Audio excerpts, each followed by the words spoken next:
the desert of the real.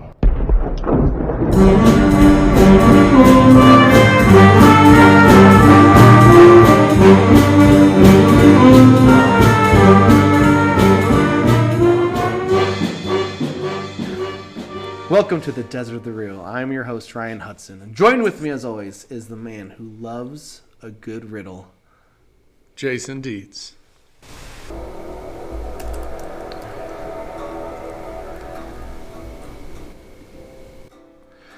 The Desert of the Real is a movie podcast where I force Jason to watch big blockbuster movies he's refused to watch because he did not think they were worth his time. We're currently finishing up the Batman movies. We've watched The Batman from 2022. We're here to ask if this movie has anything deep to say.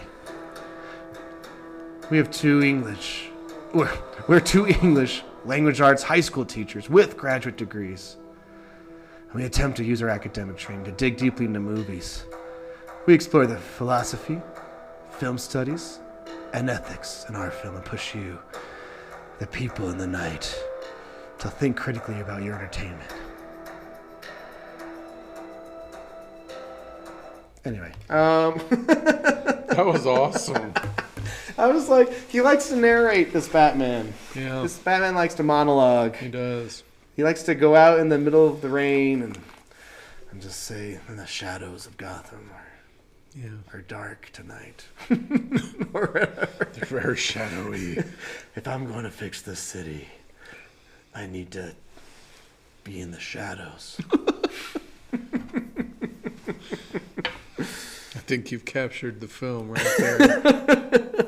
It's noir.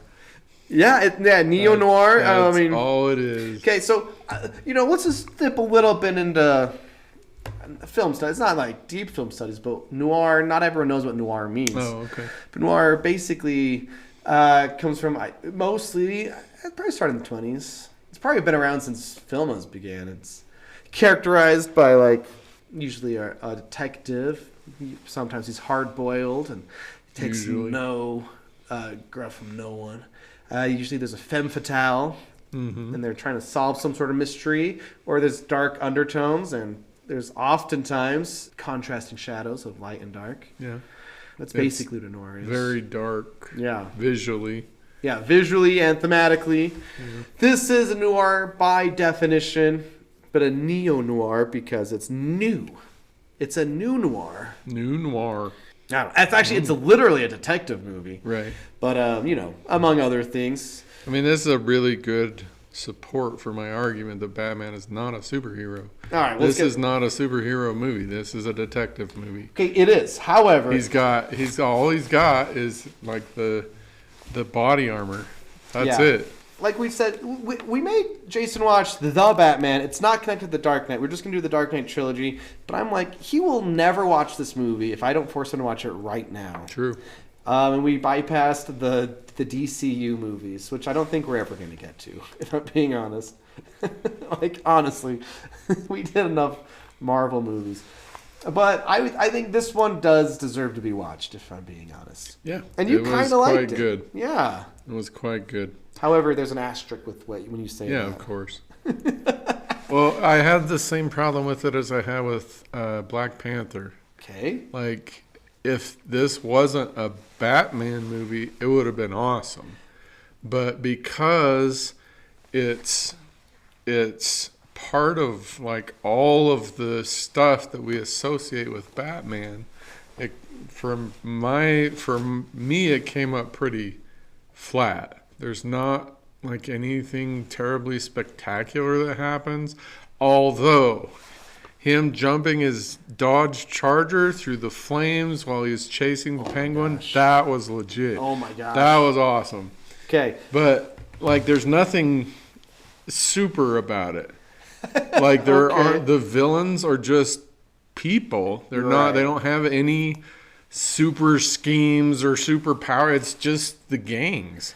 And that's all it is. So when they announced this movie, it's like a grounded, realistic approach. Part of me was like, we already got that with the Dark Knight trilogy. Yeah. Do we ever need grounded Batman ever again? I mean, there's always a time and place for anything, but when it's like this, it's the Batman, it's realistic. There are so many villains we will never get, like Mr. Freeze, probably. I mean, you maybe could. I think suppose. Mr. Freeze is good where he is.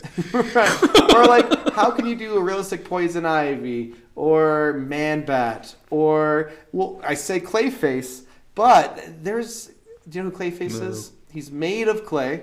He can turn into anyone. Aren't we all? But like Clayface's thing is he can turn into anyone. He was like a failed actor, got mutated somehow.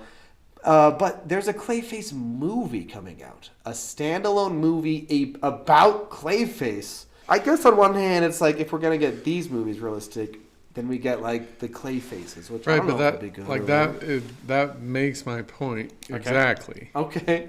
Because this isn't Batman.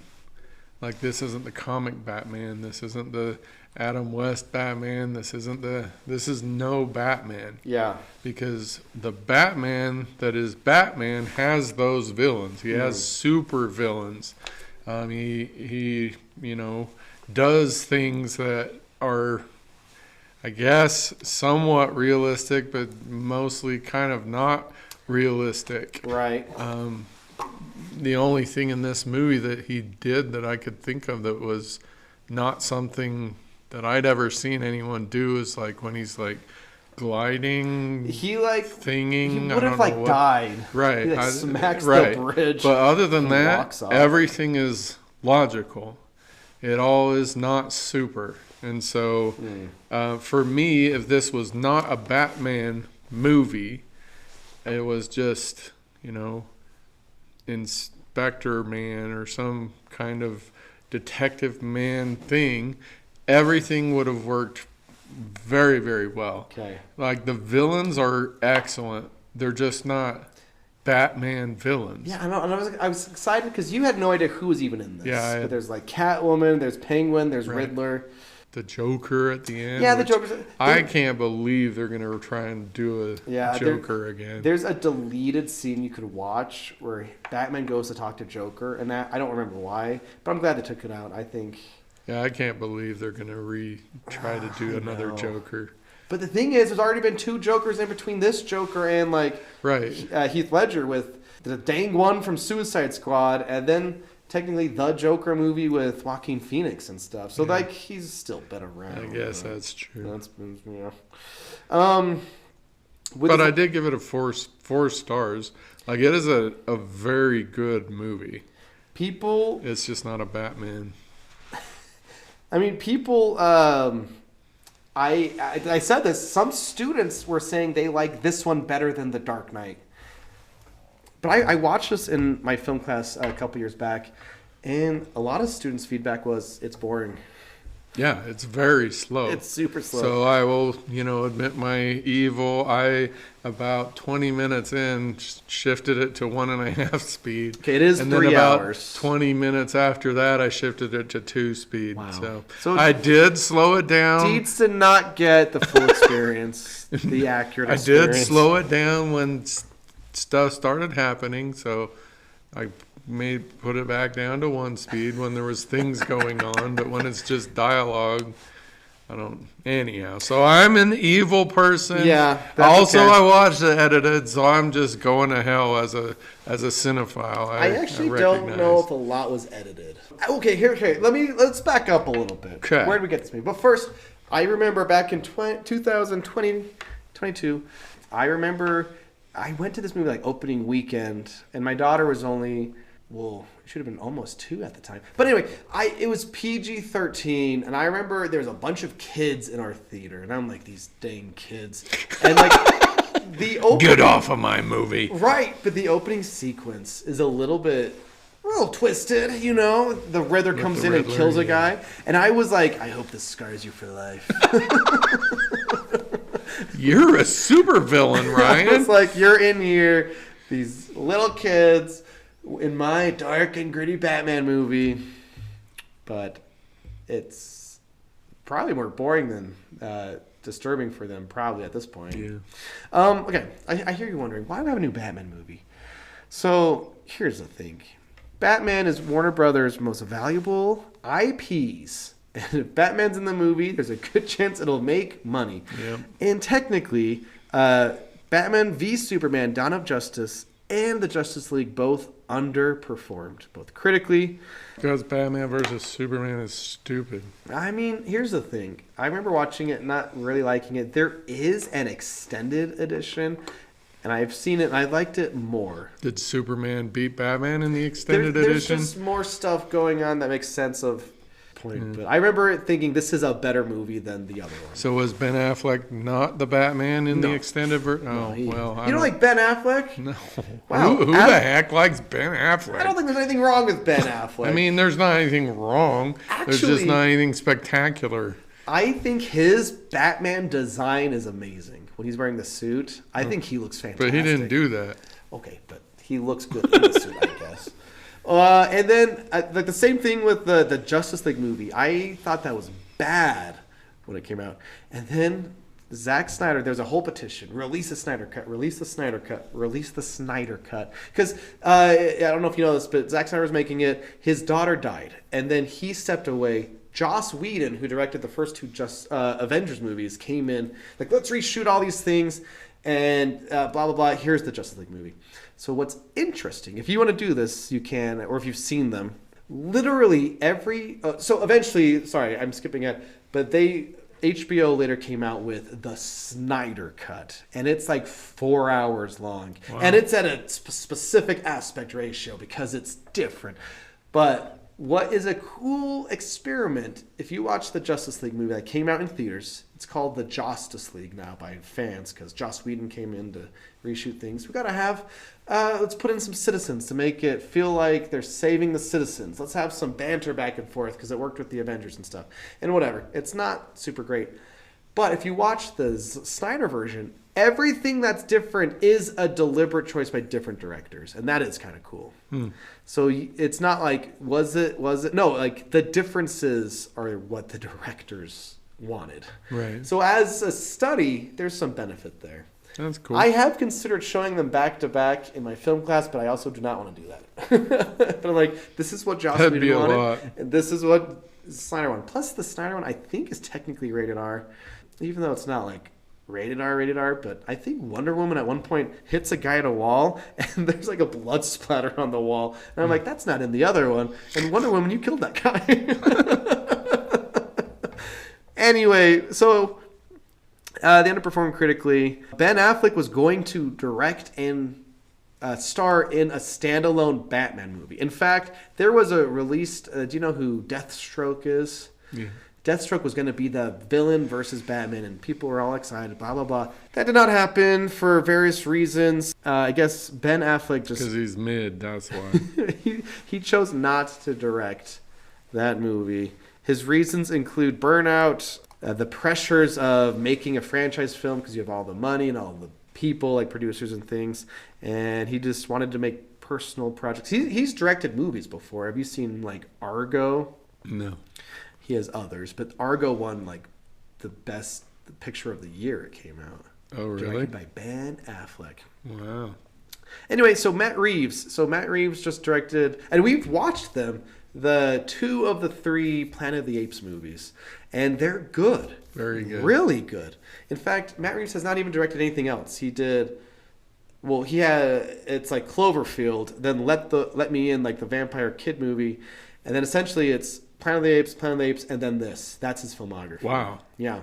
That's a heck of a filmography. He does produce things. He's producing the Clayface movie, which I looked it up, is not part of this. It's part of the James Gunn reboot of the DCU.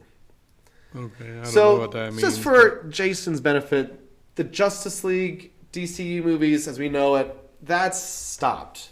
Okay. It has officially been rebooted with the most recent Superman. Okay. That came out last year. And I think people are kind of crazy about Superman, and a lot of these, like the Zack Snyder bros do not like the new Superman movie. I think it's actually pretty good, and the guy who's now in charge of all of it is James Gunn, who did the Guardians of the Galaxy films. Okay. DC's like, you are hired. You are going to be the guy to oversee everything from this point on. So it's been rebooted, and Clayface is part of that. Okay. But The Batman has not had a sequel, but they keep saying they're going to get on it. It's going to happen.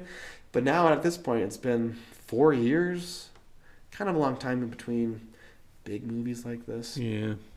So Matt Reeves comes in, and he's got a specific style. So essentially, they were like, what we want is the success you brought to the Planet of the Apes movies. You made them look good. You made them realistic. You made them like critically acclaimed. It's like, just do that for us. Yeah. And essentially, that's what he did. And I would say pretty successfully, if I'm being honest.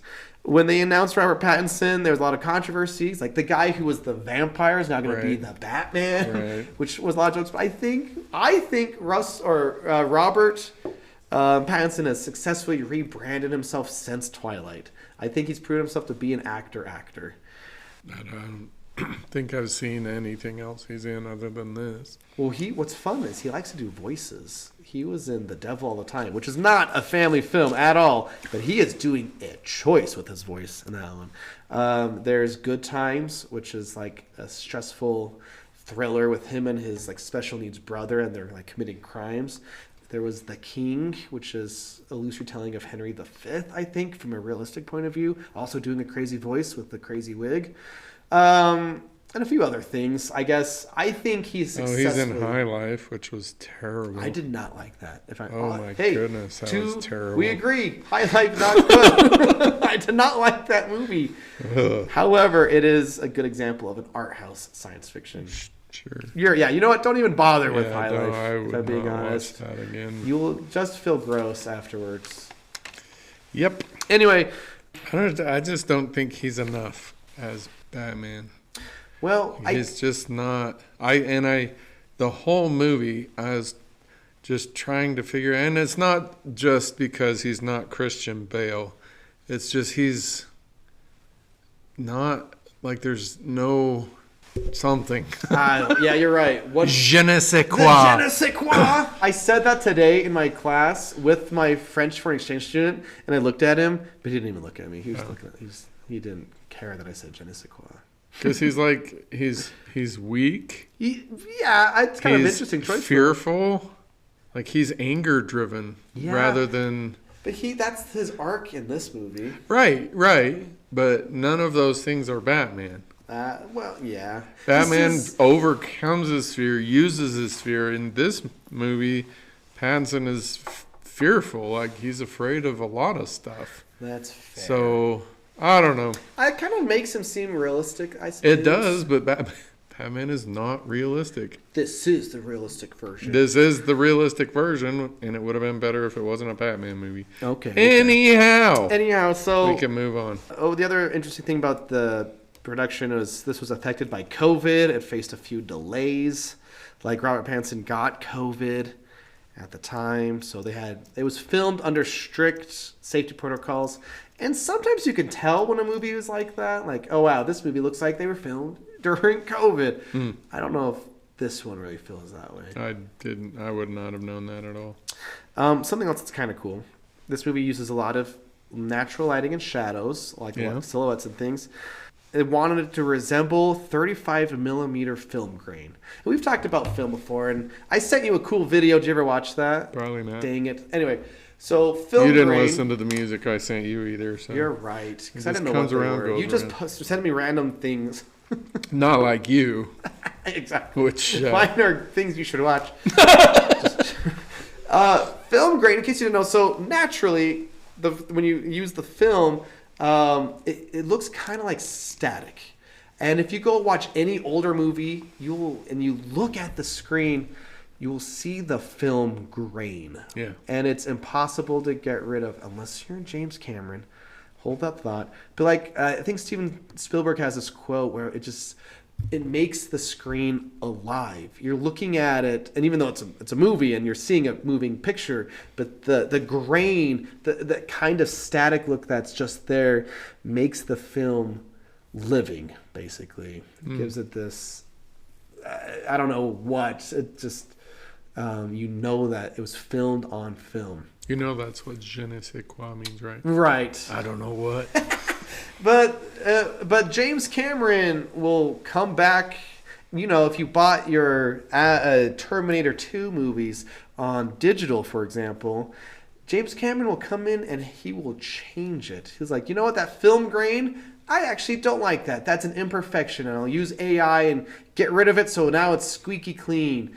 And if you only have the digital version, that's what he's done to your edition of Terminator 2. But if you have it on physical media, what everyone should do, because you're preserving it and it can't be tampered with, they can never take it away, and you'll have it forever, you'll see the film grain. And this is a audio media, so there's not like examples I can show you, but they wanted it to reflect that. A noir-y choice. Kinda, Yeah. but they use digital cameras, and they wanted to resemble that look specifically. Right.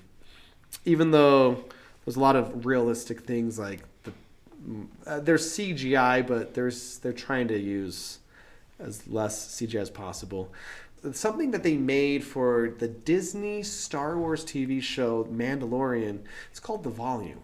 So The Volume is a giant screen. It's a huge screen, and they are filming in front of it. The difference that The Volume is, they're using technology used to make video games, like the InGen or the InGen engine, whatever. Sorry, I'm spacing on the name.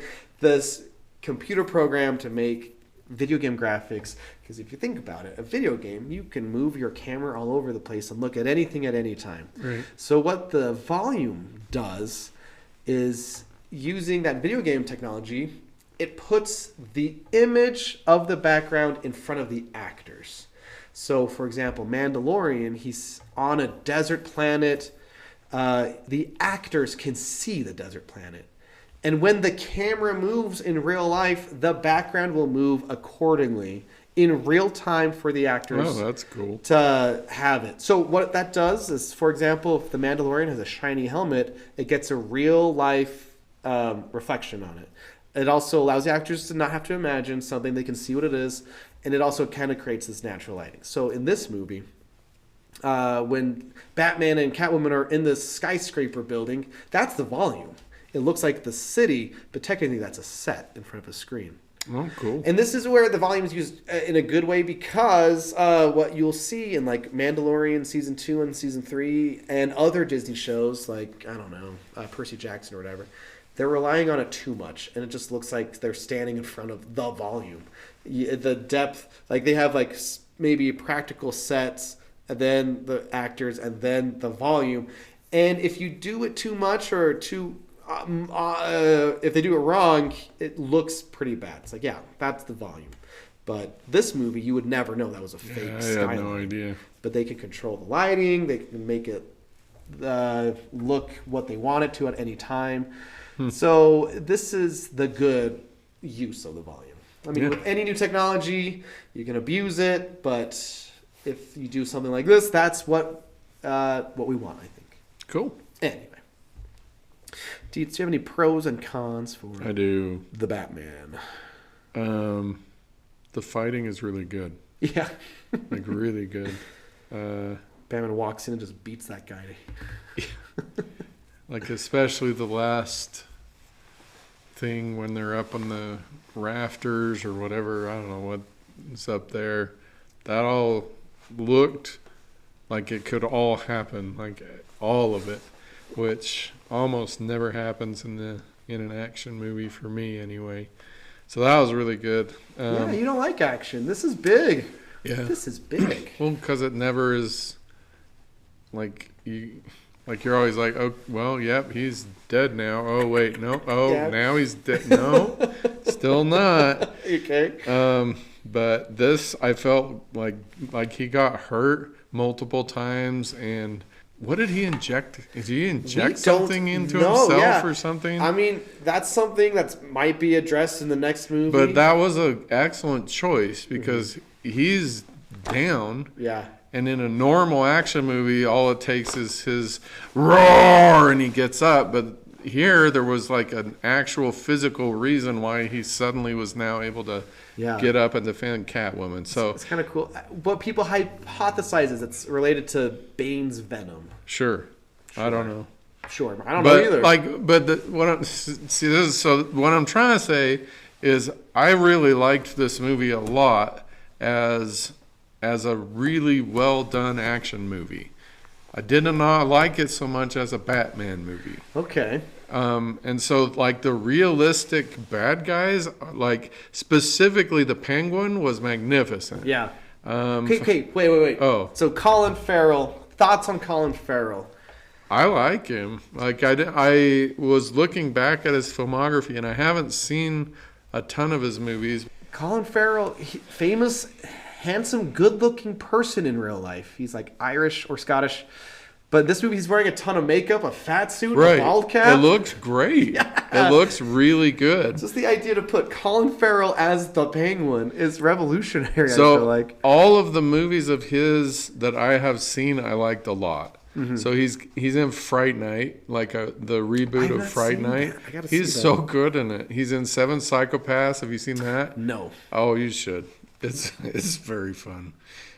He's in Minority Report. He's got a bit part in that. Yeah. I really like that. And I like The Lobster. Lobster's weird. It's weird, but he's the guy in Lobster. It makes sense. He's also in Killing of a Sacred Deer. Same yeah. director. Oh yeah. Yep. Both those movies. I super love that weird. movie. Oh, and he's in Solace. That's probably the one I was thinking of. Solace is very good also. Is that the space? With Tony Hopkins? No, I'm thinking of Solaris. Yeah, which is not good. So yeah, I like him a lot. Okay, there's some movies here I should have seen. Like In Bruges, I think is a big indie film that has a cult following. I like The Gentleman. That's Guy Ritchie. It's the British gangster movie that I like. But one I have to always recommend, I've mentioned it before, it's The Banshees of Inisherin, where he's just best friends with Donald Gleason. And then he's like, I'm not friends with you anymore. Or Brandon Gleason, excuse me. Anyway, but I love good. He's the Penguin wearing a bald cap fat suit, Colin Farrell. Yeah. I watched most of the first episode. I didn't watch the TV show The Penguin. I remember they announced it, like, that seems dumb, like making essentially a TVMA series with this character. But watching it, I'm like, this is kind of fun. Yeah. In the show, he has like a brace on his foot, because maybe from this movie. So he's like waddling as he walks, which is just a fun little detail. Anyway. And having just watched the previous set of Batmans with Danny DeVito's Penguin, which I thought was frankly just disgusting on a lot of levels. Classic. No, it's gross. Like, he's just this sex-craved little dwarfy fat little thing that somebody decided should be mayor. What? Anyhow. Okay, so right. even if Colin Farrell had just kind of given a mid performance, it would have been better than that. But he didn't. Like, he's all in. My favorite part is when they have him tied up, because they think the Riddler's clue means Penguin, and it's like, look at this picture, like, of a dead woman, and he goes, "Come on, what are you showing that to me?" He's so like his car chase, all of the emotion. Oh my gosh, it's so good. Okay, I have to. When the Batmobile started up, it's not the same on a small screen, because I remember in the theater when it's what it is. They took the sound effect of like a bottle rocket and they pitched it up or pitched it down. But it's the engine starting like this screech. I'm like, oh, I was like so pumped for that. That whole thing is amazing. Yeah. Batman walking and he's upside down. Yeah. The explosion. Yeah. I really liked it. I like that the Batmobile is just a super like jacked up Dodge Charger. Yeah. It's not like some weird. So again, what I'm saying is I loved the realistic grittiness of this movie. I just didn't love that it was a Batman movie. I thought it was a really good movie. I have a hot take. I think this Batmobile is better than the Tumbler. Yeah, oh, yeah. I don't think that's a hot take. Is it? I don't think so. The Tumbler's not? It's the muscle car, for crying out loud. I mean, it's hard to go wrong with the Batmobile. And basically, there are no bad Batmobiles unless you want to count That the one Batman and and Robin. friggin' Batman and Robin Because it was made for toys. That was the stupidest. They made it to be a commercial for that was the toys. stupidest looking Batmobile ever. Other pros. We already mentioned the cinematography, which I think is marvelous. There's no moment in here where it's not like completely immersive, I guess Yeah. I would say. It's very, very well done. You could have at least pulled that punch. I did. Yeah. But my main issue, aside from the fact that it's a Batman movie, is like Pattinson is just not Batman for me anyway. That's fair. And then just kind of straddling the line between pros and cons. Paul Dano he's really good at this character, and that's about it. What do you mean? Like off kilter, weird, like misfit, social misfit kind of character. He's really good at, and that's it. So, but I mean, in this movie, he needed to be more off for me, like more twisted. I love how the Riddler seems like this menacing guy and stuff, and then when we see Right. him, he's like, "Hi guys," Yeah. and then he's this dorky looking guy. Right. A lot of people had problems with when he's talking with Batman in the thing, and then Batman says, "I'm not on your team." He goes, "No, no." People Yeah, are I like, did not. people, you might be on that side where it's like it's weird and Yeah. overact. I think the weirdness is on. I think it's all deliberate. I think he's just this weird guy that I think everything he would say and do is.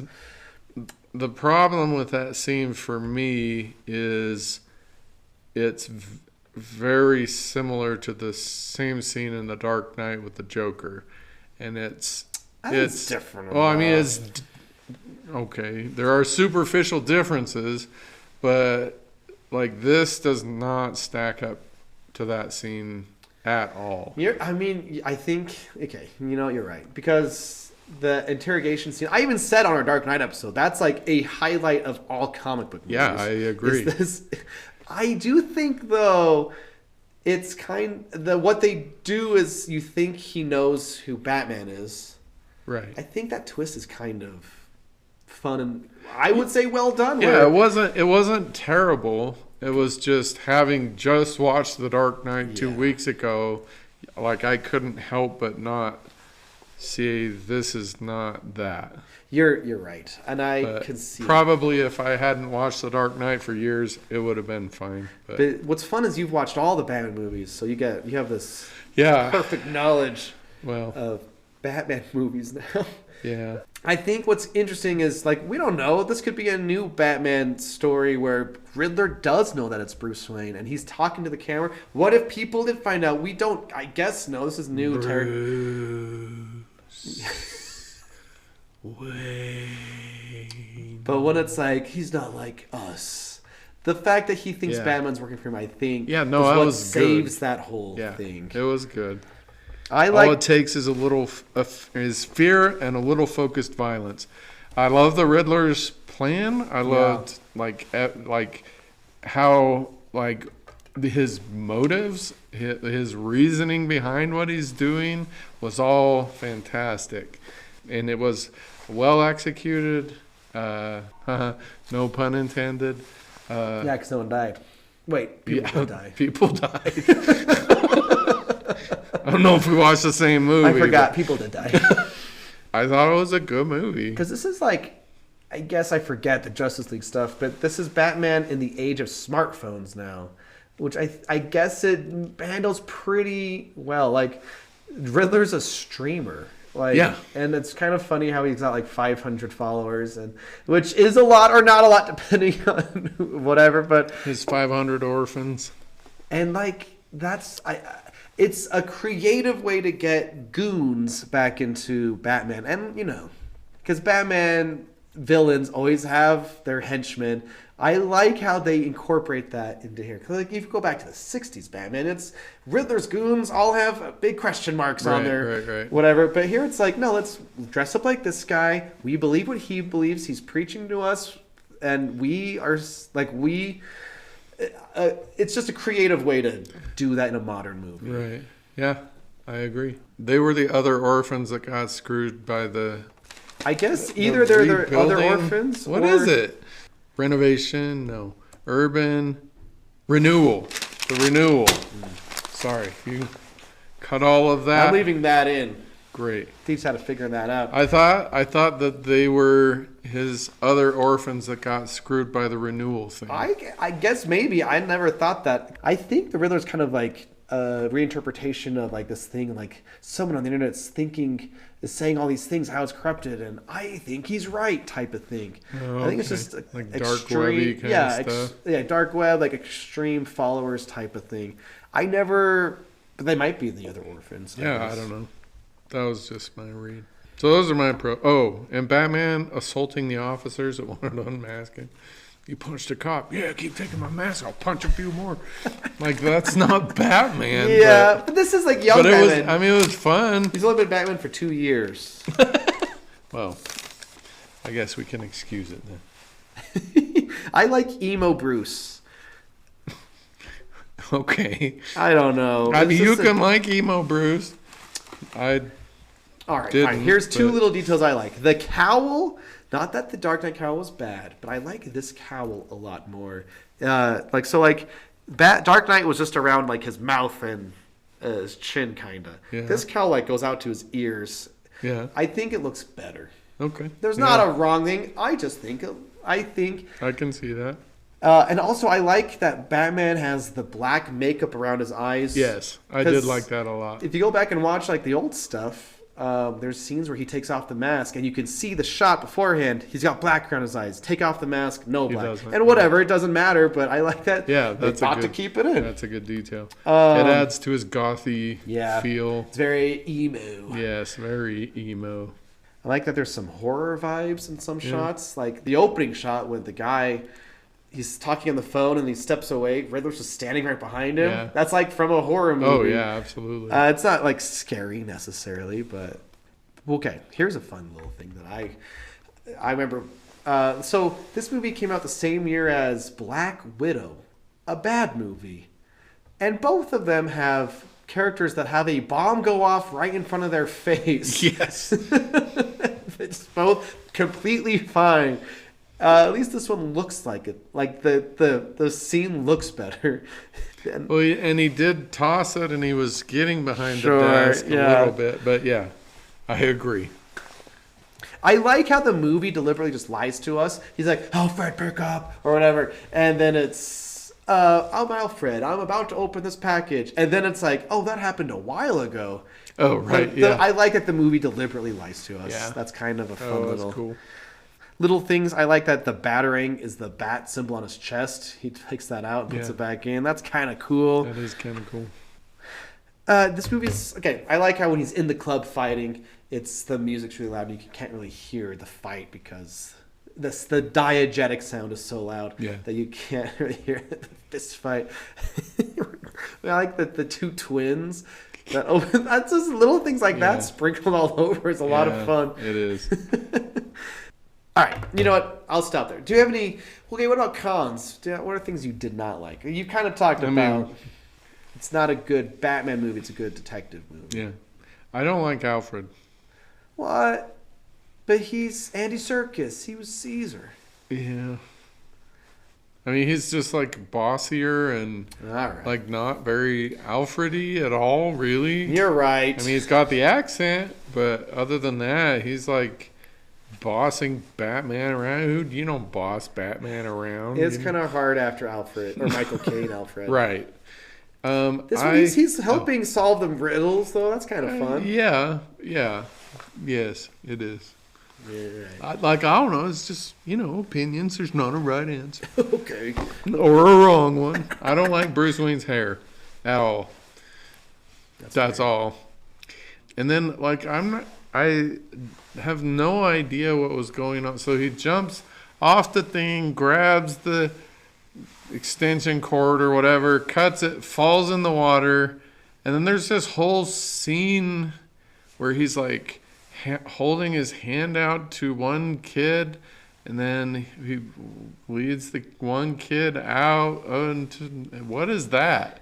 Like, what is going on there? Okay. Like, it was going on, and I'm like, what are you, like, they can't walk over there by themselves? What is going on? All right. So I didn't get that. I guess this was one of my takeaways that I love about this movie.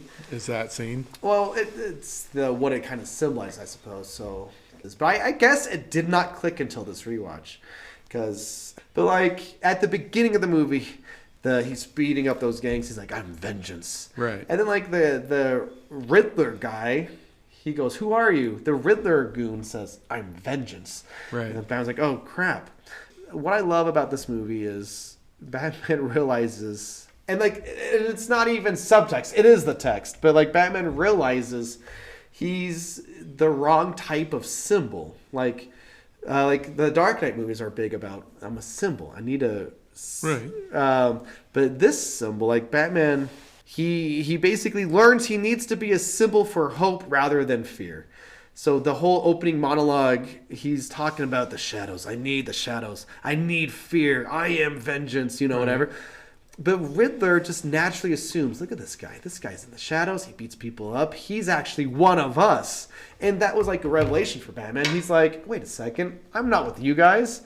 And the Riddler goons think, yeah, I'm vengeance. I'm just like you. We're doing the same thing. Oh. So Batman realizes, I need to do this differently. Okay. So that makes sense. What I like about that part is he's trying to rebrand himself, essentially. Okay. He needs to not be So it feared. felt awkward on purpose. Yeah, he's like, this is Batman. I'm reaching my hand out with the light. And that's why I think it's kind of cool we see Batman in the morning light at the end. I think that's on purpose, too. I think it's this whole idea of, I don't want to be vengeance anymore. I got to be hope.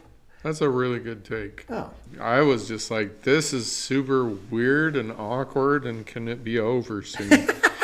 I mean, almost every scene is But that makes a lot of sense. That's what I clicked for me this watch, was when the Riddler guy said that. And he cuts the wire because it's about to shock them, but he's... And I think the end monologue reflects this too. That's the revelation. It's like, I can't do it this way anymore, or Batman can't be this anymore. Yeah. And I gotta start over. Good take.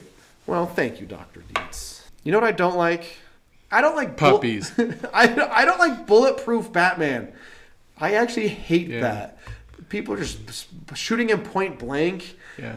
For one, I mean, there's some cool moments in the end fight where like the guys are shooting him, but like he's like taking on full on like automatic weapons in that one scene, and it looks cool, sure, but I think Batman needs to not be bulletproof. Who are you? Because there's two. You things. Want realistic stuff? There's a sequence that's similar in The Dark Knight Rises where Batman is like here, now he's here, like when they're shooting in the dark. Mm-hmm. But in Arkham Asylum, and maybe because I'm playing that for the first time, I'm a slow player. I'm still playing it. If you get shot with guns, you're dying fast. Like, you're supposed to be Batman taking them out without being shot at. Batman needs to not be bulletproof. Fair. Anyway, I guess that's a nitpick. Because he's not a superhero. He's a human being. You're right. I agree. I have another major con. You have more cons than I do? Well, that's crazy. Basically two. Okay. But like the fact that there's like two sides to this, but like let's make the Wayne parents not as good people as we thought. Right. It feels played out now. I mean, it's this whole thing. If you have superhero movies gone for so long, it's like, well, what can we do to shake things up? How about the Waynes were maybe working with gangsters or the mobsters to some extent? But at this point, now in 2026, we saw that in the Joker movie. And a slight spoiler alert, the Superman movie, which I was just praising earlier, does something similar with Superman's parents. It's kind of a twist. Hopefully it doesn't ruin it if you haven't seen that. But like, it feels played out now, I guess. Yeah. And now it's like, there's something nice about having the Waynes be good people because they were good people. Yeah. But whatevs. I guess that's, maybe they had some shady stuff. Whatever. No one is flawless. I guess you're right, Dietz. And I mean, I did like how there were essentially 3 different versions of that story, and we're never told which version actually is the true version. Well, maybe that was kind of cool. I mean, yeah, it's like what's the one Japanese movie, Rashomon? Yeah. There's Alfred's version, there's Falcone's version, and there's The Riddler's version. Yeah. I don't know, so maybe it's not all bad, I suppose. It can be. But when I watched it, I'm like, all right. Now it feels like we've seen this a lot. Was this the first? Yeah. Oh, okay. I know, but so, I don't know. That That was a genuine question. I think it must have been.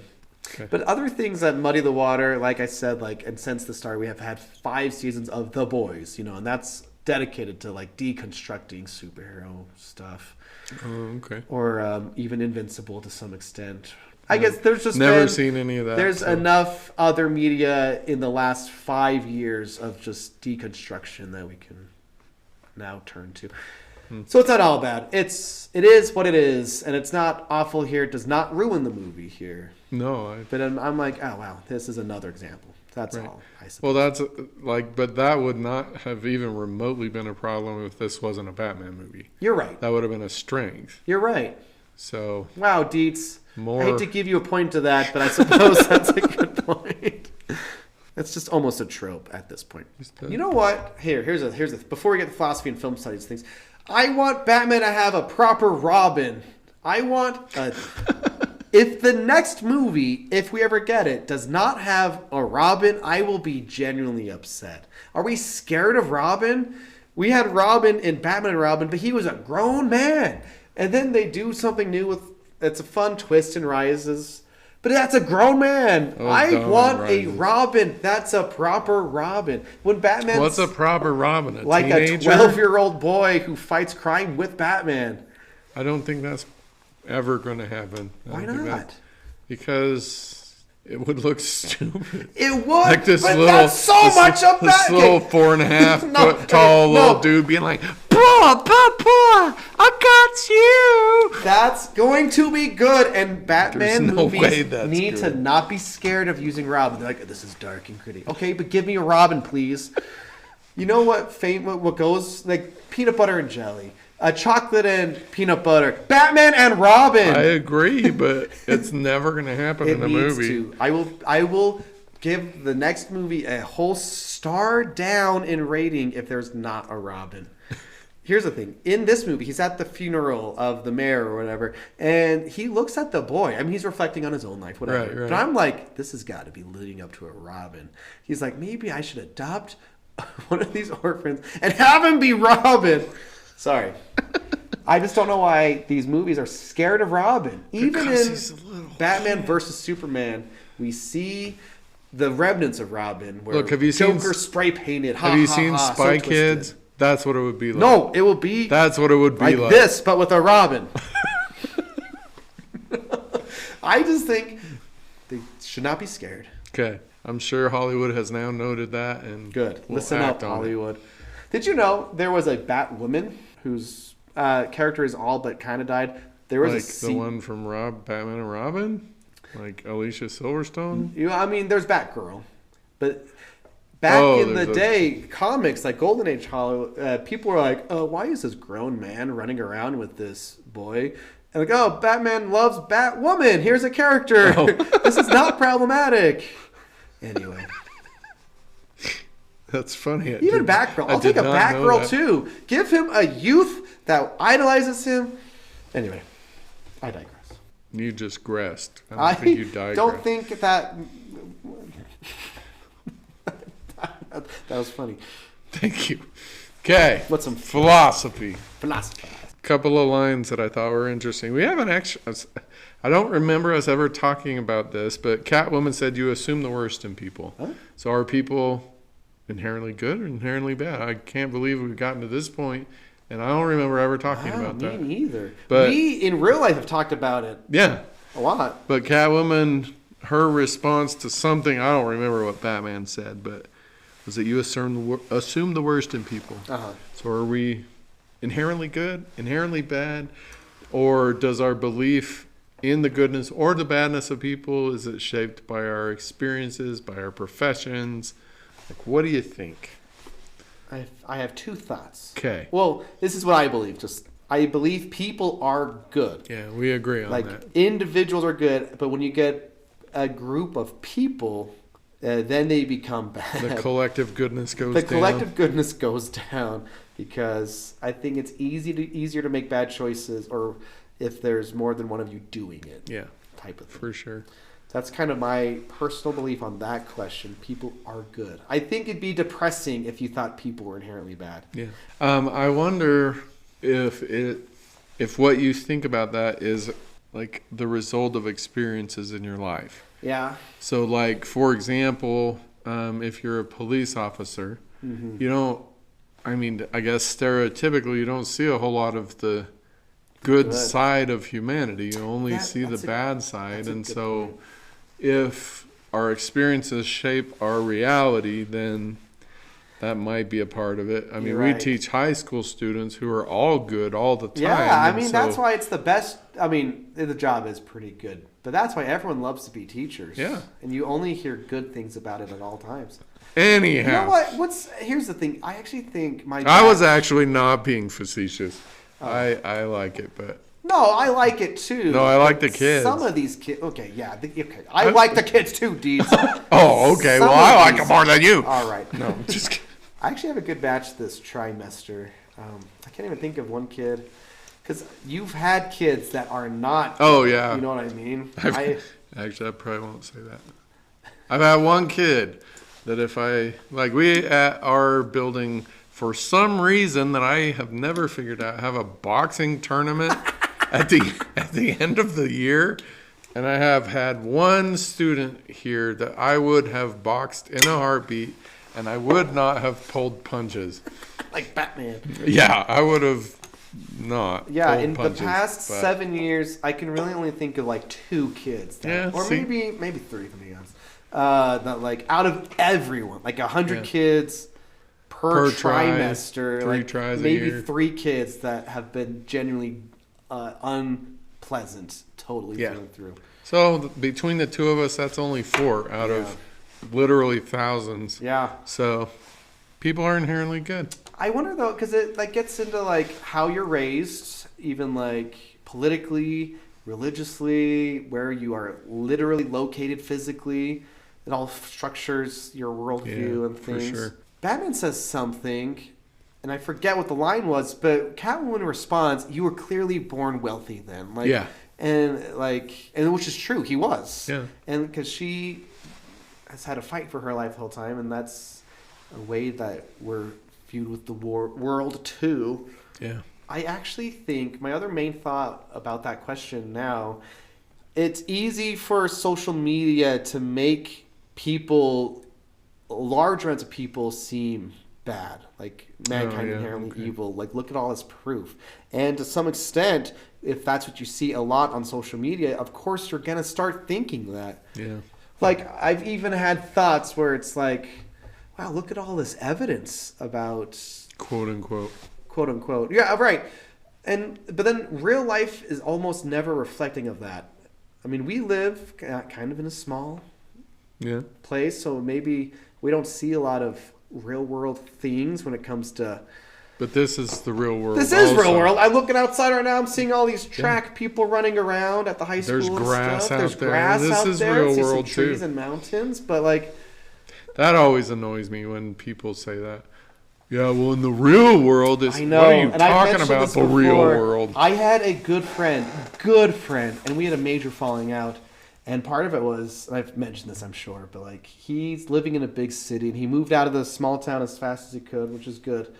But he's like, you are not giving you or your kids a good life because of where they're being raised, essentially. That's crazy. He's like, they're not experiencing all life has to offer, and like all like the things they would be exposed to, like ideas and cultures and all these things that you'd get in a big city. And there's, some merit there, granted, but he essentially assumed I've talked about this, I'm sure, but like I think so, yeah. I don't know. What's the reality? Is it where you live or what you see online or Not that one, I'm going to say. Yeah, but those are people. Like, if you see a video of someone committing a crime, that was a real thing that happened. Yeah, but it's framed. Like, this is whole Riddler's What whole happened thing. before it? What happened after it? You don't know. That's true. Riddler's whole thing, though, is controlling this narrative of this corrupt system. But it is corrupt, though. Falcone is running things. Sure. Unethically, might I add. Yeah, he is. And gangsters are running Gotham. Yeah. Riddler wasn't wrong there. Right. And Riddler was trying to fix things. Right. And it was, which is why he's so compelling as a quote-unquote villain. Uh-huh. Like, in the first original Batman movie, like one of the moments of Nicholson's Joker is like you can't make an omelet without breaking a few eggs.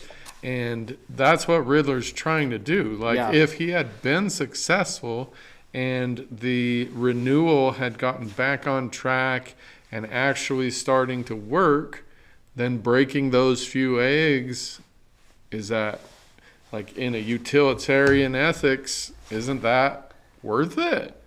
Isn't it worth the death of those three people if the entire city is healed? And no, that's the thing. Like, it's so corrupt. There's that one part where the guy has a bomb strapped to his neck. Yeah, that was crazy. And it's like, Batman's like, who are their names? And the guy's like, he didn't ask me that. Right. It's like, he's so corrupt. He's not willing to be a rat, which is a thing.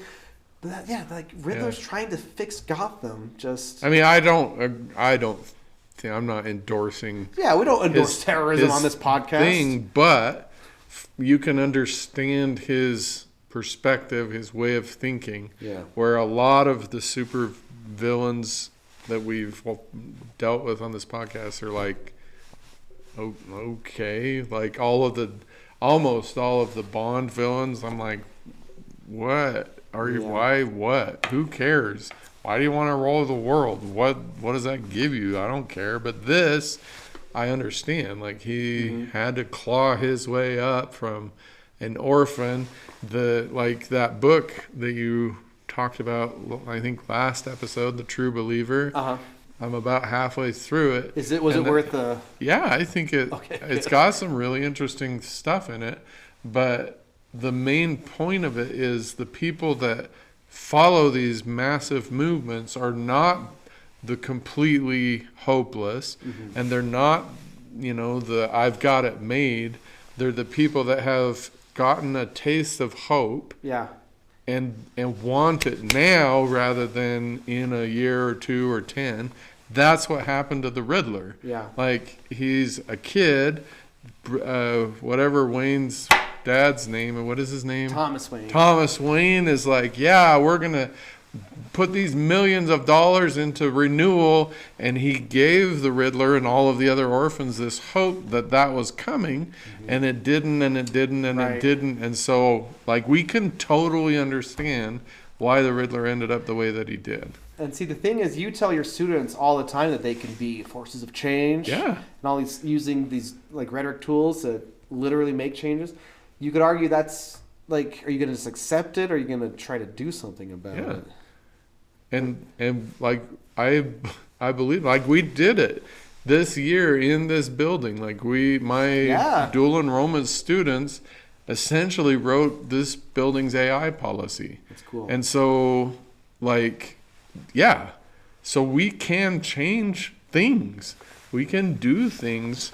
I don't think we need to blow people's heads off and rip their faces off to do it. But no.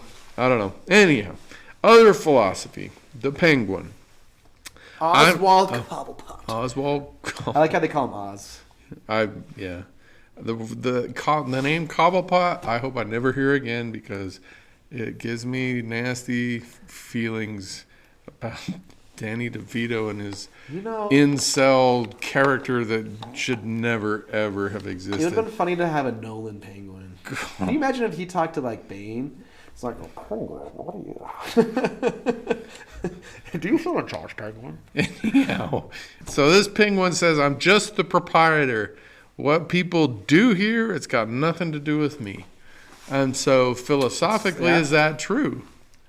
Like, you provide this environment, are you responsible for what happens in it? That's he's got the Iceberg Club or whatever. Sure. That's where Falcone does all his dirty And then the work. 44 or below, I think is what. Is that what it is? Isn't that I don't the club? remember. The club within there's the a club club. within a club. Yeah, I mean that's a good point. He's clearly a bad guy, Penguin, Oswald Cobblepot, and You're rude. and he's allowing it to happen, but technically he's not doing that. Right. He is an associate, but he's not doing the. I don't know. I guess this is philosophy. This is philosophy. Or like we've talked about before, like if you can do something, are you obligated ethically to do it? This is kind of just the opposite of that. If you set up a situation where drugs are there, you're not forcing people to, you're not even encouraging people to do the drugs that are there, but they're there, you know they're there. You may even have put them on the tables or whatever. What are they? The drops? Drops? Is that what it is? Oh yeah, they invented like a drug thing. Right. Yeah. Are you or an even better example is The Lord of War, which we watched a long time ago for this Yeah, podcast. he's a proprietor. He sells the guns, and what the people do with them is not him. He's not shooting those refugees down in the camp. It's up to so. Anyhow, philosophically, that's an interesting point of view that the penguin. It's justifiable. Like you could say, yeah, I'm not responsible for what the people do. Yeah. But at the same time, if you hadn't set up that situation, none of that would have happened.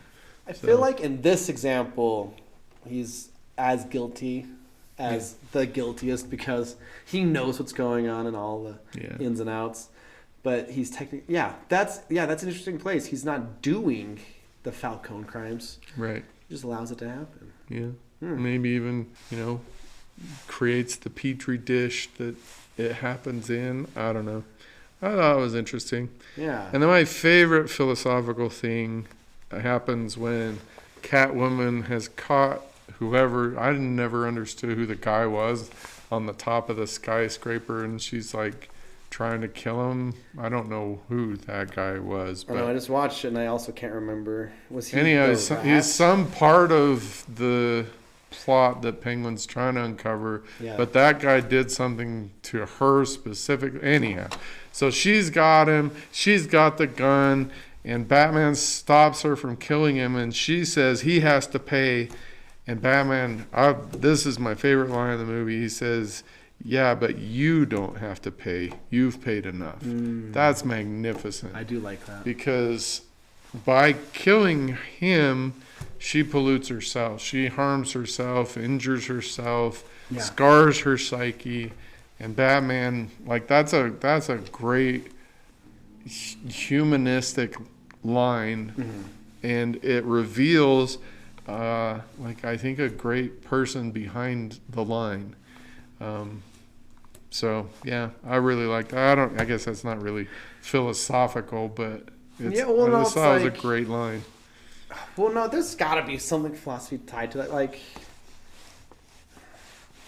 it's the whole like justice revenge thing, right? Or one of the last lines in the movie is "Vengeance won't change the past." Okay, yeah. And I think that ties into that philosophically, because even if you harm the guy or whatever, that doesn't change anything. You've just become a killer. And it's not going to make you feel any better. Right. Which is so interesting. That's like a trope in all of these movies, but I think it's interesting that we don't apparently believe it until after we've killed got the vengeance or whatever, and then we're like, So apparently that's something that we have to experience for ourselves. We can't learn from other people's mistakes, I guess. I don't know. It's kind of odd that it comes up over and over and over in these movies that we're watching. I want vengeance, and I got the vengeance, and I was still sad. Yeah. That sucks. I do like how the movie goes out of its way, Batman, to not let her kill anyone. Right, because he doesn't want, like, she's paid enough. Yeah. Yeah. Because Catwoman, she's a villain, but she's also, you know, she's like in the gray area, does bad things, but help Batman out. Sometimes they get together and stuff. Yeah. I really liked, like, she was breaking into that house not to get money. It was to try and help her friend out. I thought that was, like, that was a good, like, she's a human being. She has people that she loves, which we don't get, I think, in any other Catwoman. She's just something else. So. Yeah, like the Tim Burton one, she has a bird in her mouth at one point and it flies away. Yeah. It's also Michelle Pfeiffer. Okay, something I want to talk about with the film studies is some of the camera movement, like the cinematography. There's a lot of point of view shots, POV shots. So like from the first opening shot, where from Riddler's point of view, like you hear him breathing. Yeah. And I like how at first you don't know if this is like, I assumed it was Bruce Wayne. Yeah, I did and too. Like Bruce's dad. And it's kind of got that fun like parallel to them and why Bruce is like personally invested in stuff. Because I think you're supposed to think that way. But it's making this movie more personal. There's a lot of point of view shots. Even like from Batman, like when he's riding his motorcycle, the camera's with Batman for a lot of shots. Right. Which is kind of just cool. But it's kind of showing right away that the movies, this is a different Batman. This is more up close and personal Batman. It's actually kind of like, this movie gives off Fincher vibes, David Fincher. And we've talked about, we actually watched The Game on this podcast. But David Fincher, it's maybe similar to a movie I can't really recommend because it's uber rated R, but The Girl with the Dragon Tattoo. Yeah, it's super dark and messed up, but it's even super dark and messed up edited. And like there's some, I think, clear vibes into this movie from David Fincher. Even like Seven. No. Dark and like realistic. But anyway, there's a really, really interesting, almost maybe unique scenario because Batman has these contact lenses that are cameras. It's kind of cool. You can go back and watch things, but he gives them to Selina. So we, as audiences watching a Batman movie, we are watching Batman viewing Selina through Selina's eyes. Yeah. So it's this weird 3-layer point of view going on. We are Batman watching Selina's point of view. It's like, wow, has any other movie kind of done something like that? Yeah, so it's really cool when you think about all the point of views we're seeing to get that shot. But the other thing that's cool with the camera work, or not cool, it's just unique-ish, the shallow focus. Like the depth of field in movies, if it's shallow, and if you're a photographer, you know this too, but everything in the background's blurry. And if it's deep, everything, you can see every detail. You can see characters in the foreground and all the details in the background.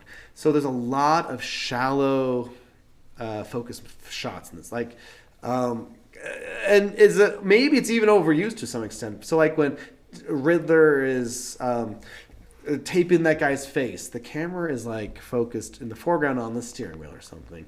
Or like when Falcone gets shot, there's a shot up above where the light fixture is the only clear thing. Everything else is blurry. Yeah. So it kind of ties into the point of view shots, and it is a stylistic choice, but it's not like that in the Planet of the Apes movies. So it's like, for this movie specifically, I think it's two things. Leaning into like the detective mode Batman, because this is the detective Batman movie, because he is called the world's greatest detective. So it's kind of like, this is a clue, or this is how you focus in on a detail or something. And it also like doubles back to like being like a personal vantage point aspect of the movie, which is just I really like that shot of the street light. I thought that was really cool. Yeah, there's a lot of cool shots. But you are right. Some of them go on for a while, and it makes the movie almost 3 hours long. Makes you kind of want to shift into like 1.5 speed or 2 speed. I was also taken aback because we watched this back to back with Dark Knight Rises. There are some similarities with Rises, because Rises, like you were just talking about with like that book about how revolutions happen, they were kind of against the upper class, and this is versus upper class too, but in a different way. Like the underbelly upper class. Yeah, like it's so specific in Dark Knight Rises where it's like the rich people need to pay, and now the people, the something is wrong.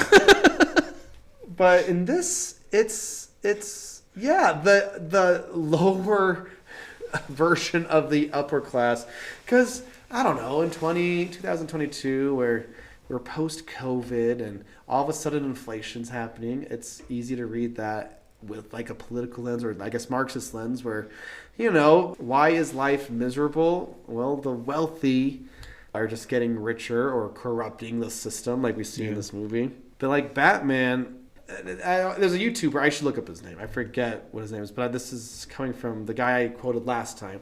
But he says, in the Dark Knight, Batman is an idealist symbol. So going back to the symbol idea. So like in Dark Knight Batman, it's got the moral ethics. Like he is this symbol of things will get better when we act better, or like ethical choices like improve the system. Here, it was argued that it's more of a materialistic thing, that material reality shapes ideas. So like this version of Gotham, this version of like the bad guys and stuff, they're all being defined by material things versus being changed by an idea that can save things. So like in the Dark Knight Rises, they're the Dent act. Like it's like things are better now because what Harvey Dent did as a ethical thing versus everyone here is suffering because of our like materialistic. That's cool. I think this Batman, he definitely lives in like this gothic cathedral like house, which is kind of cool and very Batman-y. Right. But it does, I don't know, it bleeds into the thing, like it makes the movie and all the world feel kind of grounded in a different way than Dark Knight was grounded. Yeah. Like they're both realistic, but different vibes entirely. Yeah, for sure. And I guess that what I'm trying to say is it's because the reality is more tied to the material versus the idealistic ideas. Yeah, that makes sense. I like that. Like a specific example is like the fact that Batman's an orphan gets brought up in both of them. Like, I knew you were Batman because I'm an orphan and I saw your smile, and you're one of us, and that's like a good thing. Are you referring to Robin? Yes. Oh, okay. But here it's the orphan thing comes up with Riddler, and it's not a unifying thing. Riddler thought it was. Right. Yeah. But it makes it more like a separation, I suppose, where different kinds of orphans. Yeah, it's like Batman or Bruce Wayne's an orphan, but not like us. He's so it's probably a direct response to like the Dark Knight Rises. How can we make it different, I suppose? But like it just changes the takeaways and the feel of the whole movie, I suppose. I agree. And I think, this movie makes you reflect on real life things as opposed to other comic book movies. Like, there are corrupt systems. Like, what can we do about it? I don't know. I was watching this thinking how there are things in real life that feel like ideas from this movie. Like what? Like, I don't know. It just feels like systems are corrupt. Oh, yeah. And, it's easy to want to be Riddler sometimes. It's like you got to take a... do we need a Jurassic... Off and... Not... Yeah, you're right. We got to start tearing faces off. He's going to be losing face soon. I don't know. I just... Sometimes, Deeds, it feels like things are kind of hopeless sometimes. Like humans are inherently bad kind of thing. Yeah, it's easy to think that or fall into that trap. Like I was kind of saying, especially if you just look at the world through the lens of your phone, where not even trying to, you will just see awful things. And I think there is a solution to what's that. the solution? Right? No, okay, you're I right. don't know if you know this or not, but you can uninstall social media.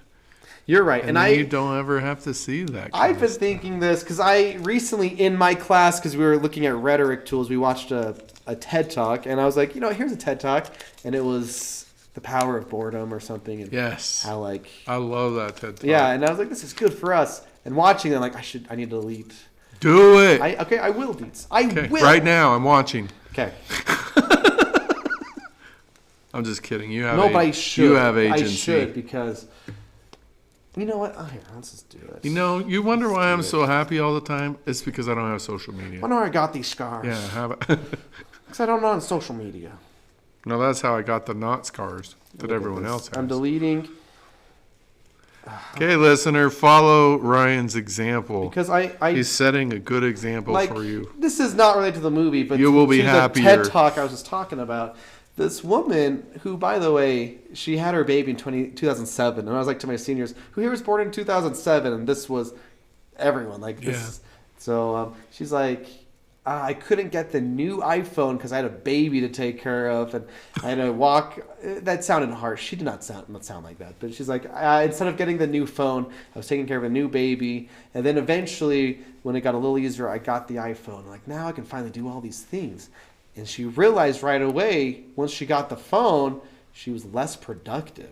All the things she thought she was going to do when she was done with this new baby phase didn't happen because it was replaced with the phone stuff, like social media, checking emails. And what's funny is that talk was given in 2017, and it said the average user is on their phone 2 hours a day. And I am like, I do not think that's lowballing it for sure. Oh, yeah. And like 10 years later, it's, just worse. Anyway, but I deleted all of my social medias because I do want, there are things I want to do. But I need time. And you have it now. Congratulations. I saw a post, and I wouldn't have seen it if I didn't have social media, but it said something like, people used to have dreams. Like, when you're young, you have all these things you did, and what happened? And someone commented, it's the phones. It's always the phones. It is the phone. I know. All right. So next week we have finally arrived at, the end of the non-superhero Batman. Yeah. So I have mentioned the film Locke multiple times on this podcast over multiple. So it's not chamber piece is where it all happens in one place, right? Yeah. It's not technically, I guess, a chamber piece, but almost the entire film takes place in a car. This is Tom Hardy. I think this is Tom Hardy's best movie. And it's just like, I remembered it because Tom Hardy was Bane, et cetera, but like this is I don't. You can find this movie on Netflix. Right? Okay. Yes. Whoa! It's got Olivia Colman. It's got Tom Holland. It's got Andrew Scott. Yeah, sell it. It's got. I don't know most of those people, but it's got Tom Hardy, for crying out. He's one of my top 5 best living actors, and he's amazing in this. And so, yeah, basically the premise is he's driving from wherever he started driving from to wherever he's going. That's just Mad Max. You're explaining Mad Max Fury Road, Deeds. No. Also starring Tom Hardy. No, I'm not. and everything that happens in the movie doesn't really happen in the movie. He gets phone call after phone call from these various people. We really only hear his side of the phone calls, but we piece together all of this crap that's going on, and all of this. It's magnificent. I've never seen another movie like it. But there's no point, at least for me, no point in the movie where I'm like, this is just a dude on a phone in a car, because you're so invested in what is his wife, what is his business partner, this construction firm, this woman that he, well, I don't want to spoil it, but like Like, it's just, I don't know. You're going to have to edit a lot of that or whatever. It's been good so far. I'm fumbling. Anyhow, it's great. For me, it's a 5-star movie. Even though it only happens in the car, and it's just mostly just looking at Tom Hardy for an hour and a half or ish. I don't know how long it is. Go. Oh, I was just going to say, for our listeners' sake, it's rated R for profanity. Yeah, so VidAngel. Watch it on VidAngel like Dr. Dietz. Yep, and it's a PG movie, magically. Yeah, it looks like it's only for swear words. Yeah, I mean, literally, it's dude in a car having multiple conversations with multiple people. What it would be funny if he had multiple conversations with multiple versions of Tom Hardy. That would be cool. He's but like Venom talking to that's a different Bane, movie. talking to Mad Max, talking to other ones. I mean, sure. 7.1 on IMDb, 91% on Rotten Tomatoes. It's magnificent. I love it. Long overdue because you've talked about it. I have mentioned it many multiple times. So it has nothing to do really with Batman. It has nothing to do with whatever our next franchise is. Oh, speaking of which, Dietz's students are voting. And some of my students are in trouble for their votes. Just saying. Maybe I'll release the votes to the internet, but you could at least tell them what the 4 options were. Dietz's students are choosing between movies that Dietz would not be excited to watch, including the Fast and Furious franchise, the Transformers franchise, the Jurassic Park films, and then the Monsterverse, which includes the new King Kong and Godzilla movies. Yep. There is one movie franchise in the lead, but I would say it's not over yet. Yeah. We'll announce the winner next I week. will say the one that's in the lead is the one that I'm most willing to do. Most least hateful of. I don't know how to say that. I am the most least hateful of that. So at least there's that. Yeah. We love you. We do love you. Thank you for listening. Yep. Thanks. Be Batman. But not But the not Batman. this Batman. No, be this Batman. This Batman is every man. That's a good point. It The is. Everyman Batman. The everyman Batman. You make sure to have your bulletproof clothing on, That's though. true. If you're going to be this Batman. We love you. We do. Bye. Bye.